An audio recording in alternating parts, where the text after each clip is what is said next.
Yeah, it was good. I like competing against DeMarcus. We're both rookies, and I feel that it's gonna be a battle for the rest of our careers, and um, each time I'm looking forward to the challenge. Derek, Phil told us a story that when you picked up your fifth foul, he Hmm. told Gasol he was going to have to go back in, and then Gasol went up and said something to you. What did he say to you?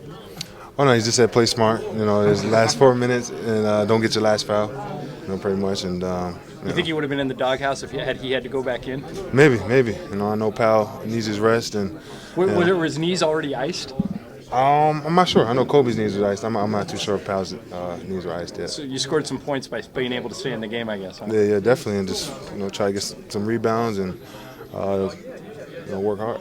How have you been dealing with all the lack of big men in the front court? How do you feel you've been adjusting to the sudden increase in playing time, even though it's sometimes less than 10 minutes?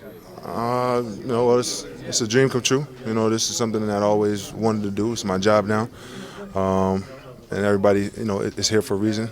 And I like to believe that. I'm in the same position. I'm out here as a professional basketball player, and I can produce just like any other guys out there. And it's just about being confident and continue to get your reps in. What does a night like tonight do for your growth and development? You said what? What does a night like tonight do for your growth and development? Just keep believing. Just keep taking one day at a time. Not changing anything that I do. And build off this game. I got some attention, a little bit of attention now, and just try to keep doing what got me here.